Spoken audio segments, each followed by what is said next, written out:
வணக்கம். எழுத்தாளர் சுஜாதாவின் ரத்தம் ஒரே நிறம் நாவல் வாசிப்பது உங்கள் பிரமிளா. அத்தியாயம் 20.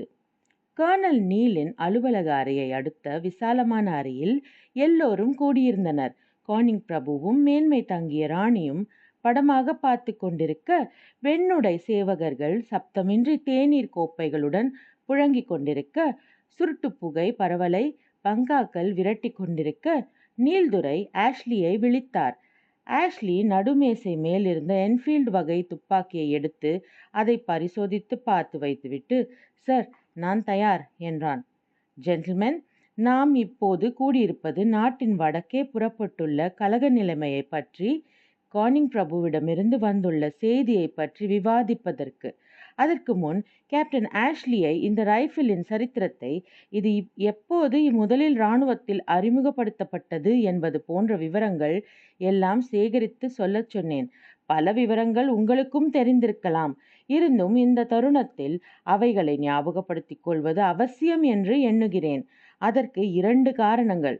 ஒன்று, சென்னை இராணுவத்தில் அந்த மாதிரி கலகம் ஏற்பட வாய்ப்பு உண்டா என்று ஆராய வேண்டும். இரண்டாவது, நாம் எல்லோருமே வடக்கே போக வேண்டியிருக்கும் அவசியம் ஏற்படலாம். அதற்கு நாம் தயாராக இருக்க வேண்டும். இப்போது அவர்களிடையே மெலிதான சலசலப்பு ஏற்பட்டது. "அமைதி! ஆஷ்லி, உன் புராணத்தை ஆரம்பி. சுருக்கமாகச் சொல்." ஆஷ்லி கனைத்து கொண்டான். "இது இங்கிலாந்து என்ஃபீல்டில் தயாரிக்கப்பட்ட புதிய துப்பாக்கி. பல ஆராய்ச்சிகளுக்கு பின் அறிமுகப்படுத்தப்பட்டது. அதிக தூரம் குண்டு செல்லக்கூடியது. இதில் குண்டுகளை செலுத்துவதும் சுலபம். பழைய ரைஃபிள்களில் 2 உள்தடங்கள் இருந்தன. அவைகளில் முதல் வாய் வழியாக மருந்து கெட்டிக்க வேண்டும். அதன் பின் குண்டை உள்ளே செலுத்த வேண்டும். சுலபமாக உள்ளே செல்வதற்கு மெழுகும் தாவர எண்ணெயும் தடவின துணியில் குண்டுகளை முன்பு சுற்றியிருந்தார்கள். இந்த புதிய ரைஃபிளுக்கு 3 தடங்கள் உண்டு. வெடிமருந்தும் வெடிகுண்டும் ஒன்று சேர்க்கப்பட்டு ஒரே கார்ட்ரிட்ஜில் அமைக்கப்பட்டிருக்கின்றன. இதை உள்ளே செலுத்துவதற்கு கார்ட்ரிட்ஜின் ஒரு முனையை கடித்து திறக்க வேண்டும். அப்போதுதான் மருந்து பற்றிக்கொள்ளும். கார்ட்ரிட்ஜ் சுலபமாக உள்ளே செல்வதற்கு கார்ட்ரிட்ஜின் காகிதம் தாலோவில் நனைக்கப்பட்டிருக்கிறது. தாலோ முந்தைய தாவர எண்ணெய்களை விட நீடித்து நிற்கக்கூடியது. ஆனால் தாலோவில் ஒரு பிரச்சினை. ஐரோப்பியர்களுக்கு எதுவும் ஆட்சேபனைக்குரியதில்லை என்றாலும், இந்திய துருப்புகளுக்கு அதில் கலந்திருக்கும் பன்றிக் கொழுப்பு இந்து முஸ்லிம் இருவருக்குமே மிகவும் அருவருப்பான, ஆட்சேபனைக்குரிய பொருளாகும். இதுதான் கலகத்தின் ஆரம்ப காரணம்." ஆஷ்லி மேலே தொடர்வதில் குறுக்கிட்டான் லெப்டினன்ட் மெக்கென்சி. "மன்னிக்கவும் சார், இந்த கூட்டத்தை இந்திய வேலைக்காரர்கள் முன்னிலையில் தொடர்வது அவ்வளவு பொருத்தமில்லை என்று அபிப்பிராயப்படுகிறேன். சென்னை இராணுவத்தை பொறுத்தவரை கலகத்துக்கு எந்தவித அடிப்படையும் இல்லை என்றே நினைக்கிறேன். அவர்கள் மிகுந்த விசுவாசமுள்ளவர்கள். நீங்கள் விருப்பப்பட்டால் அவர்களை தவிர்த்து கூட்டத்தை தொடரலாம்." கர்னல் நீல் யோசித்து, "மெக்கென்சி சொல்வது சரிதான்" என்று கையை தட்டி எல்லா இந்திய பணியாட்களையும் சைகை காட்டி "அவுட்" என்றார். அவர்கள் மௌனமாக விலக, ஆஷ்லி தொடர்ந்தான். "இந்துக்கள் முஸ்லிம்கள் இருவருக்கும் இந்த கார்ட்ரிட்ஜ்களுக்கு வெறுப்பும் ஆட்சேபனையும் இருப்பதால் இவைகளை ஆங்கிலேய துருப்புகளுக்கு மட்டும் கொடுக்கும்படி யோசனை சொல்லப்பட்டது. இந்த யோசனை நிராகரிக்கப்பட்டது. 1853 முதலாக இவை இங்கிலாந்திலிருந்து இந்திய சீதோஷ்ண நிலையை தாங்கிக் கொள்கின்றனவா என்று பரிசோதித்து பார்க்க அனுப்பப்பட்டன. 1855 வரை அவை இந்தியர்களால் உபயோகிக்கப்பட்டன.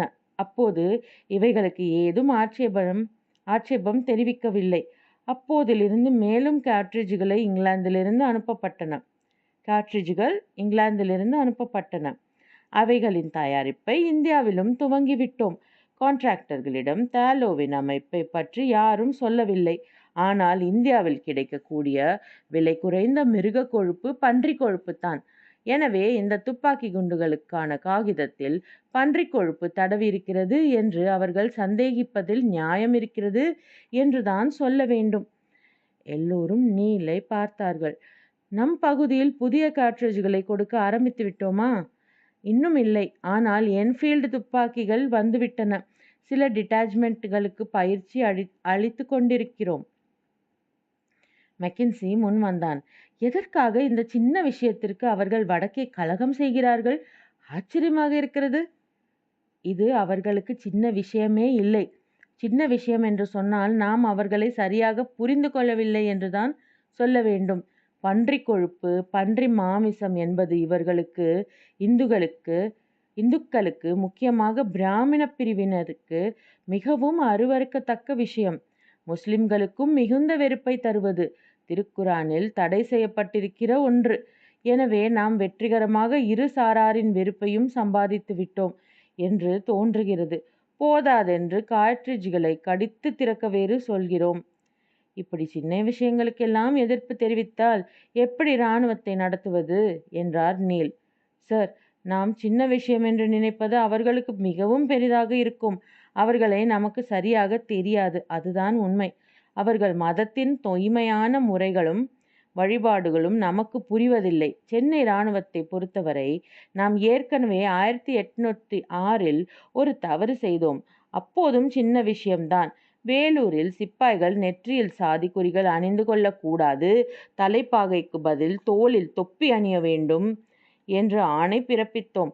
அவர்கள் கோபப்பட்டு 14 ஆங்கில அதிகாரிகளையும் 100க்கும் மேற்பட்ட ஆங்கிலேய சிப்பாய்களையும் கொன்றுவிட்டார்கள். அந்த ஆணையை வாபஸ் வாங்க வேண்டியதாயிற்று. எனக்கென்னவோ நாம் அதிகம் கவலைப்பட வேண்டியதில்லை என்றுதான் தோன்றுகிறது.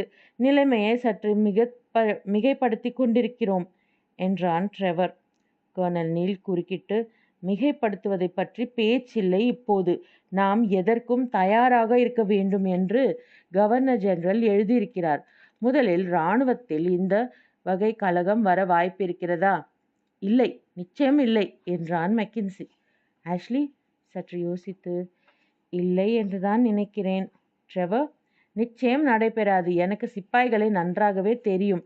ஆங்கில அதிகாரிகளுக்கு எதிராக நிச்சயம் கலகம் செய்ய மாட்டார்கள். ஜேம்ஸ், ராஸ், ஆஷ்டன், கிராம்வெல், வார்னர் என்று ஒவ்வொருத்தராக கேட்டுக்கொண்டே வந்தார் நீல். எல்லோரும் ஒருமனதாக சென்னை இராணுவத்தில் கலகம் வராது என்று உத்தரவாதம் தந்தார்கள். கர்னல் நீல் சற்று தெம்புடன், நான் உங்கள் வாக்குறுதியை அப்படியே ஏற்றுக்கொள்கிறேன். இருந்தும் நாம் இந்தியர்களிடம் சற்று எச்சரிக்கையாக இருப்பது நல்லது. அனாவசிய கோபமோ கொடூரமோ தண்டனையோ வேண்டாம். என்ஃபீல்டு வகை துப்பாக்கிகளின் பயிற்சியை தற்காலிகமாக நிறுத்தி வையுங்கள். நம் ஆங்கிலோ இந்திய அதிகாரிகளை சற்றே பிரித்து விடுங்கள். மெக்கின்சி, எப்போது உன் தேனிலவு? நாளை போகலாம் என்று இருக்கிறேன். எல்லாம் ரத்து. தேனிலவை இங்கேயே கொண்டாடு. இருட்டில் எல்லாம் ஒன்றுதான். மெக்கின்சி அதிர்ந்து, சார், இது என்று துவங்க, மேல் பேச்சு கிடையாது. இராணுவ கடமை முக்கியம். குறைந்த நேரத்தில் நீ உன் மனைவியை விட்டு பிரிந்து வடக்கே வர வேண்டியிருக்கும். எதற்கும் தயாராக இருக்க வேண்டும். எப்போது என்று இப்போது சொல்ல முடியாது. தகவல் தெரிந்ததும் அறிவிக்கிறேன். அதுவரை மெஸ்ஸுக்கு சென்று நன்றாக குடியுங்கள், பாடுங்கள், ஆடுங்கள். செய்ய வேண்டிய பாவங்கள் ஏதாவது பாக்கி இருந்தால் செய்துவிடுங்கள். என்னை பொறுத்தவரை புறப்பட தயாராக இருந்தால் சரி. கூட்டம் கலைய ஆயத்தமாக நீல் அவர்களை நிறுத்தி, இன்னொரு விஷயம், இந்த அறையில் நடந்ததை உங்கள் இந்திய அதிகாரிகளிடம் சொல்ல வேண்டாம். மெக்கின்சி சிந்தனையுடன் வந்து ஆஷ்லியுடன் கலந்து கொண்டு கட்டிடத்தை விட்டு வெளியே நடந்தான். புதிதாக கல்யாணமானவனுக்கு என்ன கொடுமை பார்த்தாயா? எமிலி கோபித்துக் கொள்வாள். கேப்டன், என்ன நினைக்கிறீர்கள்? நாம் அழைக்கப்படுவோம் என்றா? நான் அப்படி நினைக்கவில்லை. கலகம் 10 தினங்களில் பிசுபிசுத்து போய்விடும். எனக்கு அப்படி தோன்றவில்லை. கானிங் பிரபுவே கைப்பட கடிதம் எழுதியிருக்கும் போது விஷயம் தீவிரமாகத்தான் இருக்க வேண்டும். இந்தியர்களாவது கலகம் செய்வதாவது எல்லோரும் எலிகள் போல. எலிகளை நசுக்க வெளி இராணுவத்தின் உதவி பெங்கால் ஆர்மிக்கு தேவையாக இருப்பது வெட்கம். எடி, இந்திய இராணுவத்தில் இன்று மொத்தம் எத்தனை பேர் தெரியுமா? 3 லட்சம். அதில் ஐரோப்பியர்கள் எத்தனை தெரியுமா? கேவலம் 14,000. ஒரு எலியாக இருந்தால் நசுக்கலாம். லட்சக்கணக்கில் இருந்தால் அவர்கள் எல்லோரும் சேர்ந்து ஒரு பொதுவான வெறுப்புடன் புறப்பட்டால் நம்மால் சமாளிக்க முடியாது. இருந்தும் இந்த சின்ன கொழுப்பு விஷயத்துக்காக பெரிய கலகம் விளையுமா? இல்லை எட்வர்ட், காரணம் இது மட்டும் இல்லை. இது கலகம் வெடிக்க ஏற்பட கடைசி காரணம். முக்கியமான காரியம் வேறு. என்னது? நாம் இந்தியர்களை நடத்தும் விதம். அதில் என்ன குறை? கருப்பர்களை வைக்க வேண்டிய இடத்தில் தான் வைத்திருக்கிறோம். இப்போது நீ கருப்பர்கள் என்று சொல்கிறாயே, அதில் இருக்கும் வெறுப்பும் ஆணவமும் தான் இன்று கலகம் துவங்கியிருப்பதற்கு காரணம். இந்தியர்களை நமக்கு தெரியாது. அவர்கள் கலாச்சாரத்திலும் நம்பிக்கைகளிலும் பொதிந்திருக்கும் விஷயங்கள் அனைத்தும் நமக்கு வினோதமானவை, அந்நியமானவை. நாம் கண்டோன்மெண்ட்டுகளில் இருந்து கொண்டு மேம்போக்காகத்தான் ஆள்கிறோம். எடி, உனக்கு தெரியுமா, இந்தியாவில் ஆங்கிலேய ஆட்சியை பற்றி ஒரு நம்பிக்கை இருக்கிறது. அது 100 வருஷங்களுக்கு மேல் தாங்காது என்று. ராபர்ட் கிளைவ் 2100 இந்தியர்களின் உதவியோடு பிளாசி யுத்தத்தில் பிரெஞ்சுக்காரர்களை வெற்றி கண்டு ஆங்கில ஆட்சியின் முத்திரை வைத்து 100 வருஷங்கள் ஆகிவிட்டன. மூட நம்பிக்கைகள். ஆனால் அது என்னவோ பலித்துவிடும் போலதான் இருக்கிறது. அதற்கேற்றவாறு நாமும் நடந்து கொள்கிறோம். இந்தியர்களை பொறுத்தவரை இரக்கம், அனுதாபம் என்பதே நமக்கு இல்லை. கேப்டன், நீங்கள் யார் கட்சி? பேசுவது வினோதமாக இருக்கிறதே. எது எப்படியோ, என் தேனிலவு கலைந்து விட்டது. எமிலி மிகவும் ஏமாற்றம் அடையப் போகிறாள். எமிலி பெட்டியில் துணிகளை அடுக்கிக் கொண்டிருந்தாள். பக்கத்தில் எலன் தன் குழந்தையின் தொந்தரவை சமாளித்து கொண்டு அவளுக்கு உதவி செய்து கொண்டு பேசிக்கொண்டு இருந்தாள். நிறைய பேசினாயா? அதிகம் பேசவில்லை எலன். இரவு பூரா விளக்கு எரிந்து கொண்டிருந்ததே. விளக்கை அணைக்க மறுத்து விட்டார். எனக்கா வெட்கம். இதில் என்ன வெட்கம் எமிலி? நிகழ்வதெல்லாம் இயற்கை. இருந்தும் விளக்கு வெளிச்சத்தில் அது அசிங்கமாக படுகிறது எனக்கு. அந்த அசிங்கத்தில் தான் இவன் பிறந்தான் என்று தன் மகனை அச்சென்று முத்தமிட்டாள். எலன், என்னிடம் ஏதோ தப்பு இருக்கிறது. ஏன்? எனக்கு அது பிடிக்கவில்லை. முதலில் அப்படித்தான் இருக்கும். பழகின பிற்பாடு நீயே அவனை தொந்தரவு செய்வாய். அப்படி இல்லை எலன், எனக்கு எப்படி இதை சொல்வதென்றே தெரியவில்லை. ஏனோ அது முடிந்து போனதும் அழுதேன். நம்ப மாட்டாய், எதற்கோ அழுகை வந்தது. புனிதமான ஒன்றை மூர்க்கத்தனமாக கலைத்து விட்டது போல உணர்ந்தேன். வேதனை இருந்ததா? இருந்தது, உடலில், மனதில். பயப்படாதே, எல்லாம் நாளடைவில் சரியாகிவிடும். எவ்வளவு நாளாகும்? கொஞ்ச நாளாகும். எலன். என்ன எமிலி? ஒன்றுமில்லை. பைத்தியக்காரி, இன்னும் உன்னில் குழந்தைத்தனம் பாக்கி இருக்கிறது. எலன் தன் மகனை வாரி அணைத்து கொண்டு அறையை விட்டு வெளியே செல்ல, எமிலி அவளை கேட்க நினைத்த கேள்வியை தனக்குள் கேட்டுக்கொண்டாள். மெக்கென்சியை கல்யாணம் செய்து கொண்டதில் அவசரப்பட்டு விட்டேனோ? ஒரு கணம் ஆஷ்லியின் முகம் மனத்தில் தோன்றி மறைந்தது. என்ன, புதுமணப் பெண் எப்படி இருக்கிறாள்? மெக்கென்சியும் ட்ரெவரும் உள்ளே நுழைந்தார்கள். எமிலி, என்ன இது? ஊருக்கு கிளம்பி கொண்டிருக்கிறாய்? ஏன், நாம் இருவரும் எங்கேயோ கிளம்ப போவதாக? எல்லாம் ரத்தாகிவிட்டது எமிலி. நாம் இப்போது போக முடியாது. ஏன்? கர்னல் அனுமதிக்கவில்லை.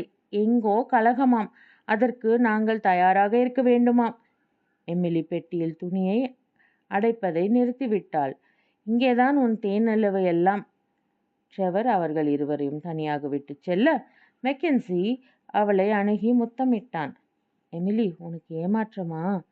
அவளை மூக்கால், உதடு, கழுத்து, மார்பு என்று நிரடினான். எமிலி விலகி கொண்டு, எடி ப்ளீஸ் என்றாள். ஏமாற்றம்தானே? ஆம் என்றாள். உண்மையில் அவளுக்கு பிரயாணம் ரத்தானதில் ஏன் ஏமாற்றமே இல்லை என்பது புரியவில்லை. மெக்கென்சி அவளை தொந்தரவு செய்தான். கவுனுக்குள் விரல்களை செலுத்தி கிள்ளினான், திருப்பினான், வகையில்லாமல் முத்தமிட்டான். எமிலி, எடி எடி அப்புறம் என்று அவனை ஒதுக்கி பார்த்தாள். வீழ்த்தினான். எமிலி சரிந்தாள். இப்போது இல்லை, இப்போது இல்லை, இப்போதுதான். கதவு திறந்திருக்கிறது. யாரும் வரமாட்டார்கள். ராத்திரி ராத்திரி ப்ளீஸ். அவள் மறுப்பை கவனிக்காமல் அவன் அவள் மேல் சரிந்தான். தரதரவென்று அவளை அடுத்த அறைக்கு இழுத்துச் சென்று அந்த புழுதி படர்ந்த இடத்தில் அவசரமாக தரையில் அவளை வீழ்த்தினான். அவன் முகம் வியர்த்திருந்தது. அவள் உடைகளை பொறுமையின்றி நாலா பக்கமும் கலைத்து, அதே சமயம் தன் உடைகளையும் வேகமாக துறந்து, கலகத்துக்கு செல்வதற்குள் உன்னை கர்ப்பமாக்க வேண்டும், வா. எமிலி திராணி இல்லாமல் அவனுக்கு படிந்து அவன் கீழ் மடிந்து கண்களை மூடிக்கொண்டாள். இன்னும் கொஞ்சம்தான், இன்னும் கொஞ்சம்தான். இப்போது ஓய்ந்துவிடும். மூச்சை பிடித்துக்கொள். திணறலை எப்படியாவது சமாளித்து விடு. இதோ முடியப் போகிறது. முடிந்து விட்டது. மெக்கென்சி எழுந்து அவளை அப்படியே கிடத்திவிட்டு தன் உடைகளை சரிப்படுத்தி கொண்டு வெளியே சென்றான். எமிலி பிரமிப்புடன் மனத்தை அழுத்திய சோகத்துடன் எழுந்து கவுனை தூசி தட்டி கொண்டு ஜன்னல் வழியாக மெக்கென்சி குதிரையில் வேகமாக செல்வதையும் ஆஷ்லி ட்ரெவருடன் அமைதியாக தோட்டத்தில் பேசிக் கொண்டிருப்பதையும் பார்த்தாள். இத்துடன் 20வது அத்தியாயம் நிறைவடைகிறது. நாளை 21வது அத்தியாயத்தில் சந்திப்போம். வணக்கம்.